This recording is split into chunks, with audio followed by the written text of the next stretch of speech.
Poker. It's played by millions of people worldwide, from the old to the young, the rich and the poor. But what is poker? A sport? A game? Maybe just a gamble? Well, today we're going to answer that question with help from some of the top poker players around the globe who have made millions of pounds in their careers. Influential members of the poker community will be getting their points across. Plus, Stephen Hendry, a 7-time snooker world champion, will be joining us, and he'll be giving his comparisons between poker and the sport that he once conquered. Can poker ever be known as one of the best sports in the world? Or will it always be classified as gambling? Today, we will find out. So let's shuffle up and deal. Welcome to the Hippodrome Casino, once a theatre for the likes of Judy Garland, Charlie Chaplin and Harry Houdini. Today is the setting for the biggest poker tournament in Britain, but we are not here to play poker. Instead, we will be entering the territory where many people have not been before, into a casino card room. The players have already started to shuffle their chips, and the dealers are producing the cards. So let's get down to action.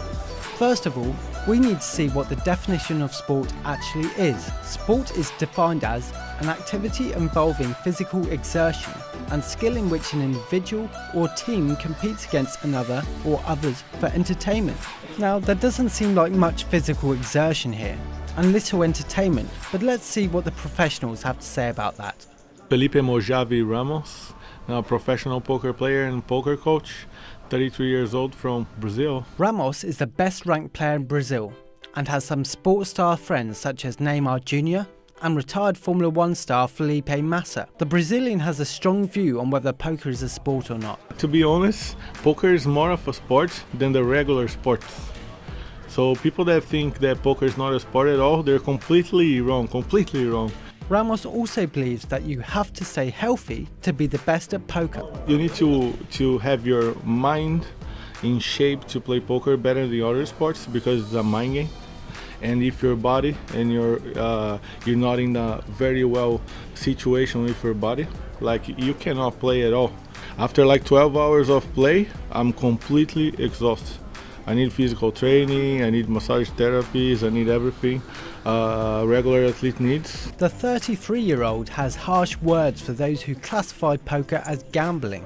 People that say that poker is gambling, they have an old mind. They have it's not their fault. They had the information in the past that someone from their families lost too much money or lost farms or houses or something like this. He also gives a clear example of why it's not just a gamble. We pay a fee to hop in a tournament such as any other sport. For instance, I was in Las Vegas and I went to the MGM Theater to visit a show which was a dance competition, right? So we had a bunch of young kids, and guess what? They had to pay an entry fee to go to the dance competition. 4-year-old children. Is that gambling? So it's pretty clear that Ramos thinks poker is a sport, but how about another world-class professional? Jake Cody, originally from Rochdale, now lives in Los Angeles. He has earned over £3.2 million in his career, has 3 world titles to his name, and is ranked 10th in England's top poker earners. Cody has opposing views to his fellow pro and thinks poker is more like a game. I actually would probably call it a mind game, but it's definitely closer to a sport than like a gambling. Although you do gamble, it's like closer to a sport than a table game, like it is to gambling, if that makes sense. I feel like in most sports you kind of you associate it being more physical, so it's definitely more of like an intellectual kind of side of things. But I guess if like there was more team things maybe, and like if you could represent your country somehow, maybe that would make it more of a sport. All sports have professional and amateur players, but just how big is that gap in poker? There's a very big difference between the elite pros and amateurs, but I mean there's a big scale. Like there's a lot of people in between. Some people who don't take it seriously, but they try to study poker a little bit. There's not complete novices. There are people who work a bit harder. There's people who have jobs but play not semi-professional, but they'll play on the side and make some money. And then there'll be the true pros who are like don't have any like source of income, and then there'll be like the very best of the best who play like the highest stakes and the biggest tournaments. There is an element of luck in every sport, but some compare poker to a roulette wheel and gambling, 100% luck. Cody has some assertive words for those who think this. It's definitely not all about luck. I think if anyone says that, I'll happily play them. Basically, using money as like the tool to like, obviously, so you are gambling, but as a professional, you're gambling with the edge. So like, I can't really say it's not gambling, but it's a game where just money is used as the tool to keep the score. Many sports stars have started to play poker when retired, or even while still playing. Usain Bolt, Rafael Nadal, and even Cristiano Ronaldo have all tried their hand at it. And Cody is not surprised that poker attracts them. What a lot of the people who play other sports love about poker is the competitive nature. So like when they finish their careers in whichever sport they picked, like you still get that. I think they're obviously born very competitive people. So like even just competing someone in a mental game, like on Poker Brings, they can play like at a high level and battle against each other. Like a lot of those sports guys, when they play poker, they take it really seriously. Like they actually, put a lot of work into it, and they want to like become better because they're used to like dedicating themselves to something. Our final professional player is the most well-known, Liv Boeree. She is ranked number 1 female in the UK, has earned over £2.6 million playing poker, and as a backup, has a first-class degree in astrophysics, is a model and a television presenter. Boeree is in the same mindset as Cody with the definition of poker. Do I believe poker is a sport? Well, it depends on your definition of sport. If sport is a activity on which it is based upon merit and skill, then I would say partially yes. If you think that sport needs to be something that involves physical activity, then obviously no. So it just depends on that. I think poker's been classed under mind sport a few times, and that makes sense. The 33-year-old thinks you can gain an edge by being physically fit at the table and admits to players act like sportsmen. Poker can be very exhausting.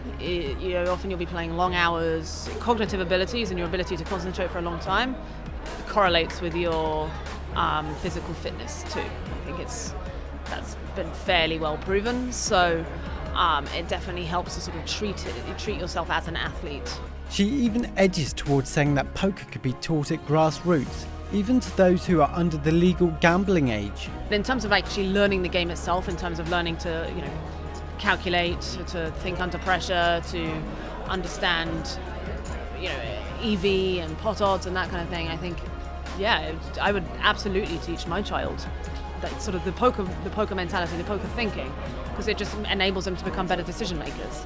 So from that respect, I think poker can be very, very beneficial. Boeree and the other professionals have agreed that poker has its perks, but we haven't got close enough to its actual classification.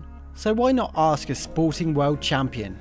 Today we have Stephen Hendry in the building. He has won 7 World Snooker Championships with 18 majors and has earned a tasty £9 million in his career, and now has won his first poker trophy at the media tournament. The Scotsman has turned his attentions to poker, and we asked him if there was any similarities with snooker. I think, as you say, at top level, I think dedication is imperative in both sports. In snooker, honing your technique, so it's repetitive and so it's automatic. So when you come under pressure, you can just rely on it. So what I would translate to poker is obviously when you get to like massive hands in a competition, you're maybe under pressure, you're maybe bluffing or being bluffed, or you've got to make a decision, or you've got to do something under pressure that comes naturally and looks natural. Hendry was known to be an aggressive snooker player, but he didn't see himself the same way on the unusual felt. I find it very difficult to play the same way at poker as I do at snooker, I must admit. Especially when you're sort of up against people who you know are better than you. Let's not make no bones about it. When I turn up here, 99% of the players are going to be better than me. Oh, really? So it's hard to sort of bluff aggression when you've got nothing to back it up with.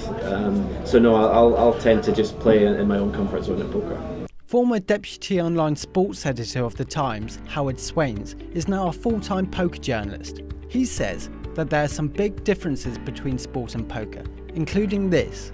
As the tournament goes on, it gets less and less interesting to spectators. So at the beginning, you've got a room full of, sometimes more than 1,000 people. and there's like a real anticipation. Everyone's getting very excited. When you get towards the end of the event and there's 2 people left, although there's often a big TV set and people are like, you know, you would imagine that like people would be packing it to find out what happens. They're not, because it's like 5 a.m.